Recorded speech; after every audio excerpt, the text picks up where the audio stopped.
ఒక 2 years క్రితం ప్రధానమంత్రి గారు హర్యానా నుంచి లాంచ్ చేశారు.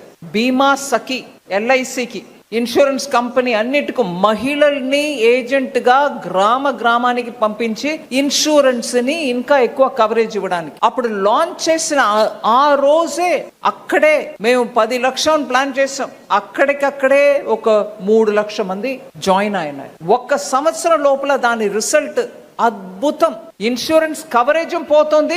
ఆ మహిళలకి వాళ్ళ ఒక శాలరీ అంటే ముందు కమిషన్ గా తీసుకున్నా కూడా LICలో 3 సంవత్సరం వాళ్ళ పర్ఫార్మెన్స్ ని చూసుకుని వాళ్ళని పర్మనెంట్ గా ఏజెంట్ రికగ్నిషన్ ఇస్తున్నారు మహిళలు. సో ఎన్నో ఇట్లా బ్యాంక్ అండ్ ఇన్సూరెన్స్ కంపెనీస్ ఇక్కడ రావడం వల్ల ఎన్నో ఇమ్మీడియట్ బెనిఫిట్స్ మనకు ఉన్నాయి. దాన్ని పూర్తిగా మన ఈ రాష్ట్రానికి అమరావతికి అర్పించి ఈ స్టేట్ ని బాగు చేయడానికి ముందుకు తీసుకెళ్ళడానికి ప్రయత్నం చేయడం ముఖ్యం.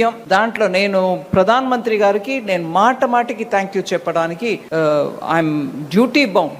ఎప్పుడు ఆంధ్రప్రదేశ్ విషయం గురించి నేను వారి దగ్గర మాట్లాడటానికి వెళ్తే వెంటనే రెస్పాన్స్ చేస్తారు. ఏ ఒక్క ప్రాంతం కూడా మనం వెనకపడడానికి వదలకూడదు, నువ్వు క్లియర్ గా ప్లాన్ చేయి. మళ్ళీ ఆంధ్ర విభజనం తర్వాత ముందుకు ఫాస్ట్ గా వెళ్ళవలసిన స్టేట్, దానికి ఎంత సపోర్ట్ చేయాలో చెయ్యండి అని నాకు క్లియర్ గా గైడెన్స్ ఇస్తారు. కాబట్టి నేను బడ్జెట్ లో ఏదో ప్రయత్నం చేస్తున్నాను.